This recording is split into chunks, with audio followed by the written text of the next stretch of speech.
Selamat pagi, salam sehat untuk kita semua. Pagi ini kita akan update kembali perkembangan sayur paco kita setelah usia 24 HST. Bagaimana perkembangan dan juga kendala yang terjadi selama sampai 24 HST ini, sama-sama kita evaluasi. Inilah perkembangan dari sayur paco kita yang sistem NFT atau model hidroponik vertikal atau tower hidroponik. Nah, kalau kita lihat di sini pertumbuhannya sudah besar.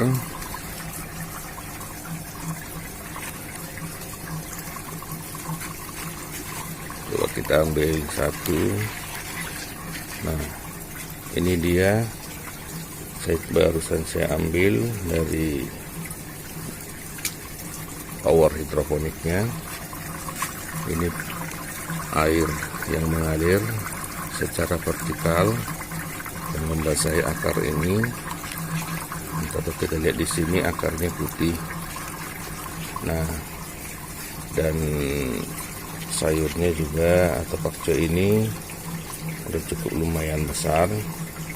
Atau kita lihat di sini 27 HST sudah bisa panen ini. Dan daunnya retas, itu menjadi kelebihan atau dari hidroponik ini. Jadi agak renyah atau crunchy kalau dimakan rap-rap gitu. Ini masukin lagi. Nah, cuman di sini saya lihat ada yang agak kecil. Nah, seperti ini masih kecil dan akarnya juga nggak terlalu banyak. Ini adalah dampak dari, kalau kita lihat di sini, tetesan air kurang. Jadi model yang kita bangun ini masih ada kendala, yaitu suplai air terhadap setiap masing-masing net pot atau masing-masing tanaman masih tidak merata, sehingga pertumbuhannya kurang rata. Ini seperti ini, masih kecil juga, akarnya juga masih sedikit. Dan kita lihat di sini, kalau kita shot lebih dekat kepada lubang, airnya kan hampir tidak kelihatan menetes. Jadi dia suplai nutrisinya kurang. Nah, itu menjadi kendala pada tower hidroponik ini, sehingga sebagian tanaman masih ada yang kecil, ada yang besar. Nah, kalau yang kita lihat di tower yang kedua ini nih, sama kondisinya. Ada yang kecil ini, ada yang udah besar seperti ini. Nah, ini besar nih. Nah, tentu setiap air tetesannya deras seperti ini, pasti akarnya lebih bagus pertumbuhannya. Nah, semacam gini. Nah,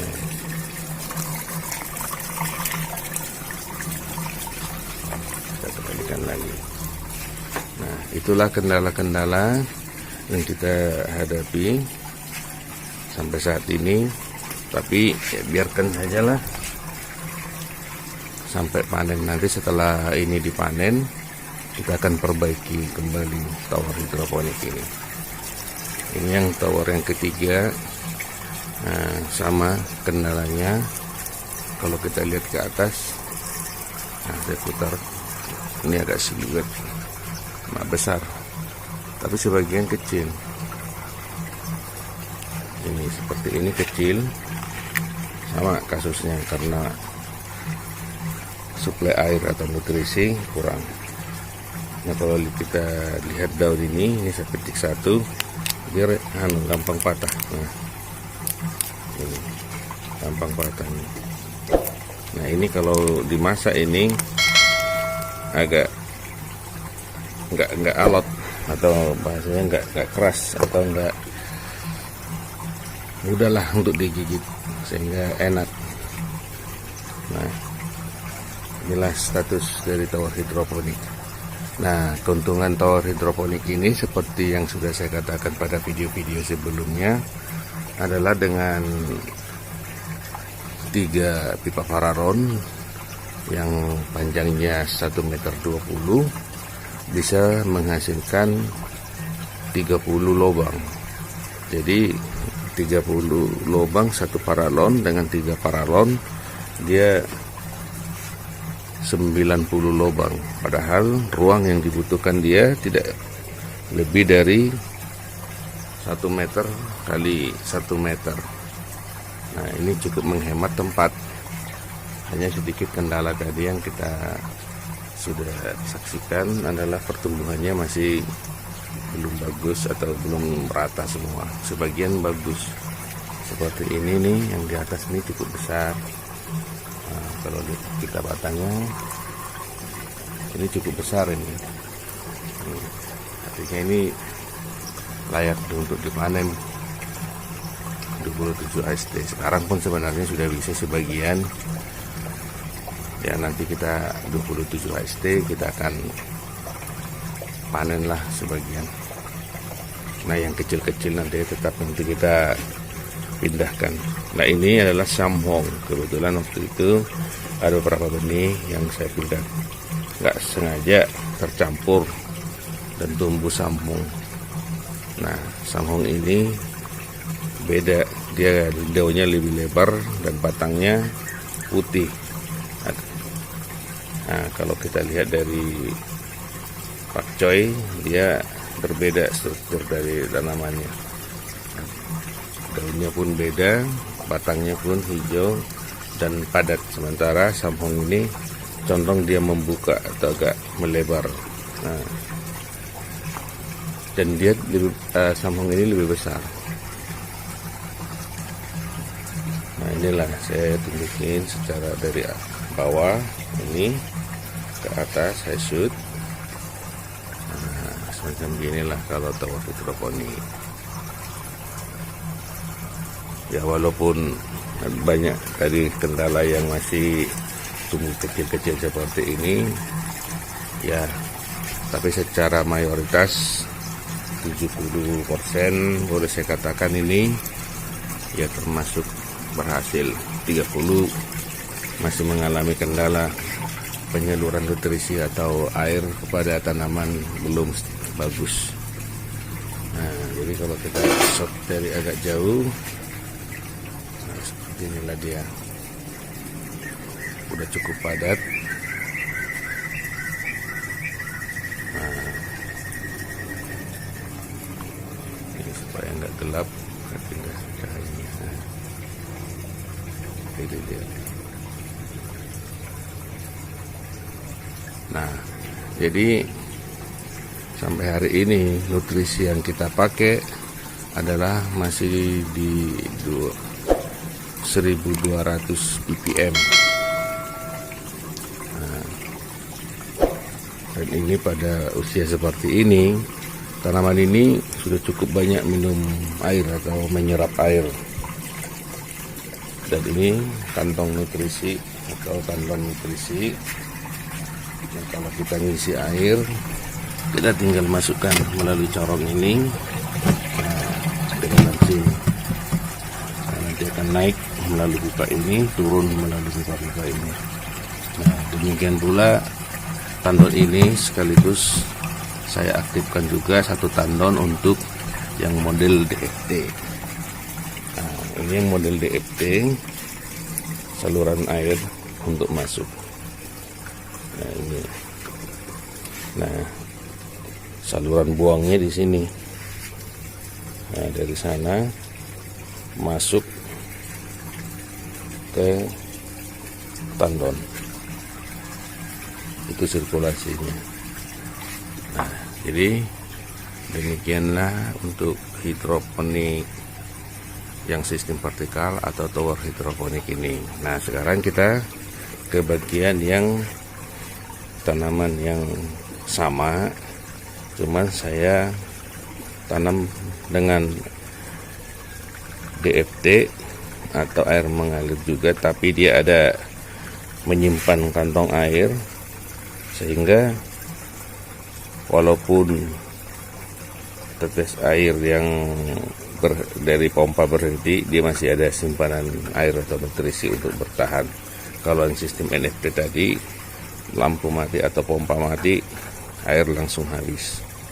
Nah, jadi di sini perkembangan dari pakcoy kita yang model DFT ini cukup bagus karena relatif distribusi airnya rata.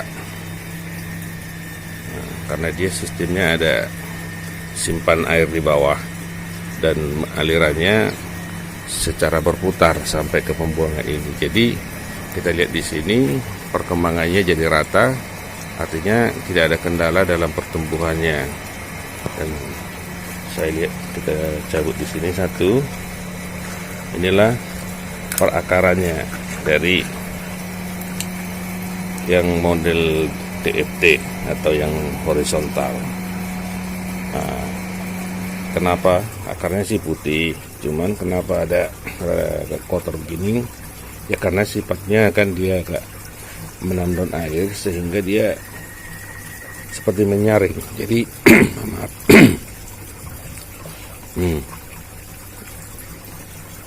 Jadi lumut atau kotoran-kotoran nyangkut di akar-akar. Nah, tetapi secara prinsip nggak ada masalah karena pertumbuhannya juga bagus. Nah, kita masukin lagi. Nah, demikian pula yang saya bilang tadi, ada juga tanaman samhong yang ikut beberapa benih, tapi akhirnya saya besarkan juga. Nah, ini cukup bagus samhongnya. Kalau kita lihat di sini besar, perbandingannya dengan pakcoy cukup jauh. Nah, ini pakcoy, ini samhong, dan daunnya tebal dan lebar. Ini hampir setelapak tangan. Nah, ini mungkin masih tambah besar ini. Nah, kalau kita lihat di sini batangnya putih dan dia tinggi. Nah, sementara yang pakcoy dia daunnya rapat-rapat. Nah, seperti ini dan padat dan enggak terlalu lebar. Tingginya pun ya lebih pendek lah dari samhong ini. Samhong ini dia mekar lebar seperti bunga. Nah, lebar dia. Kalau kita lihat nih, pakai jengkal tangan ini cukup lebar sekali. Nah, sementara pakcoy macam gini. Nah, ini kalau saya lihat ini sama bisa dipanen, ini 27 HST. Nanti setelah kita panen ini, kita akan ganti coba secara khusus samhong, karena saya lihat cukup menarik menanam atau membudidayakan samhong ini. Dan saya akan tanam ini berikutnya samhong.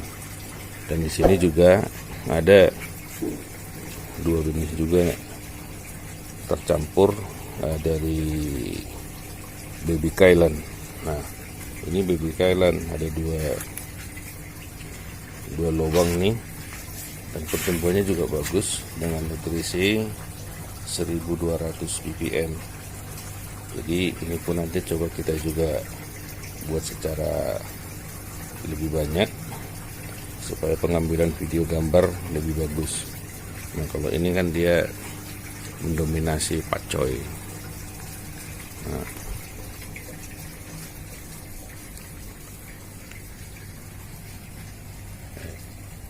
jadi inilah yang pakcoy sistem hidroponik model horizontal. Nah, di sini saya lihat nih, untuk kita saksikan kepadatan atau kerapatannya cukup rapat sampai pipa paralon sudah nggak nampak lagi.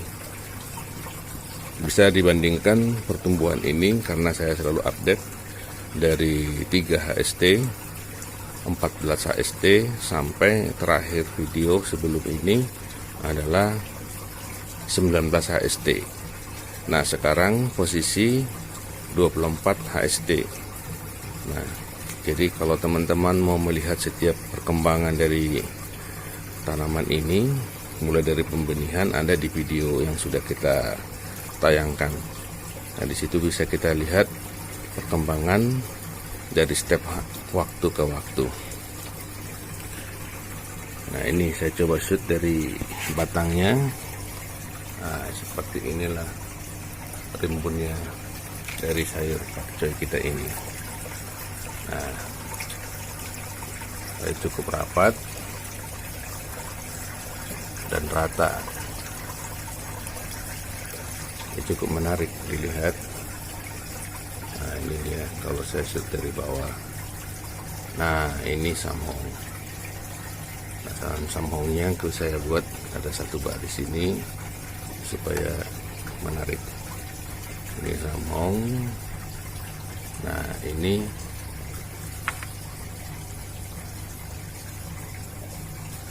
baby kailan. Ya, ini baby kailan ini sebenarnya pada usianya pun sudah bisa sebenarnya, tapi 27 rata-rata dipanen bersama 27 sampai 30 HST.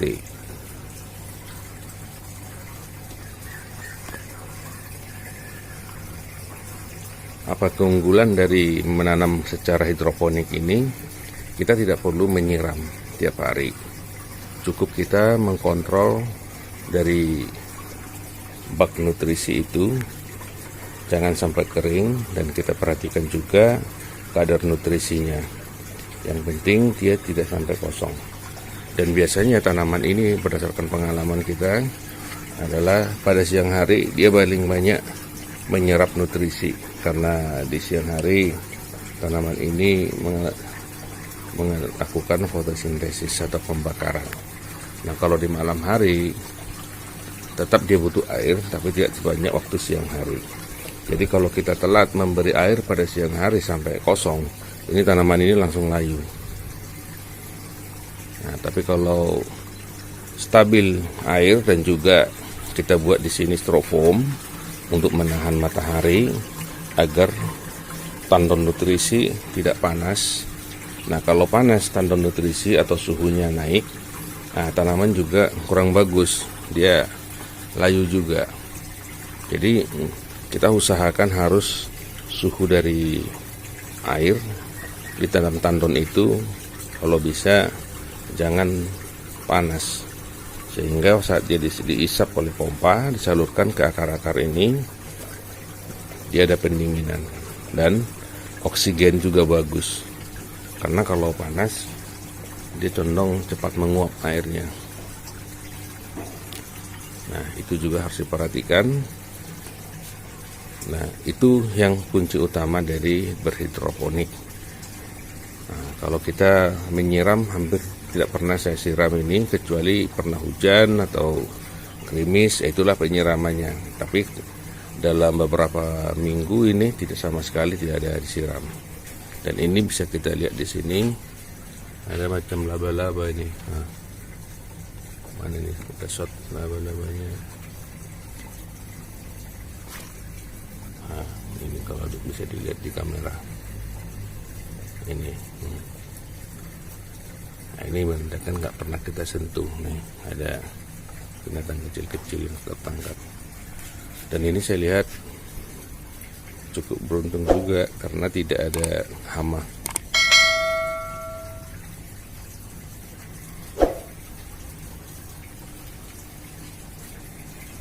Nah, seperti itulah berhidroponik, menjadi selingan sebelum kita beraktivitas bekerja. Bagi saya berhidroponik ini adalah hanya aktivitas yang hobi lah, atau bisa dikatakan menyenangkan diri sambil pagi-pagi bisa lihat tanaman sambil minum-minum kopi, baru mandi, baru berangkat kerja. Nah, seperti itu. Nah, coba aku ambil dari jauh. Inilah kondisi dari pakcoy pada usia 24 HST.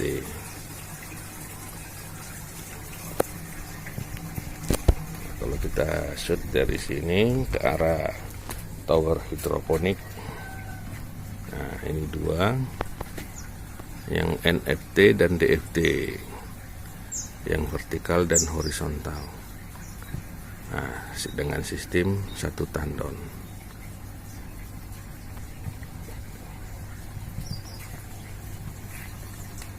Ya.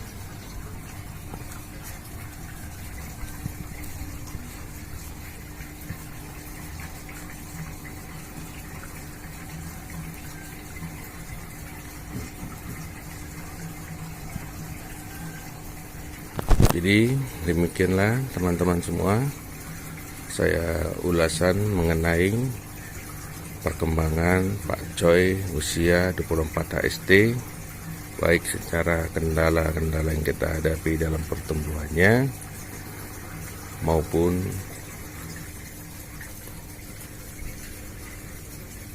model atau perhatian yang harus kita lakukan terhadap pemeliharaan dari sayur pakcoy atau tanaman dalam model hidroponik ini.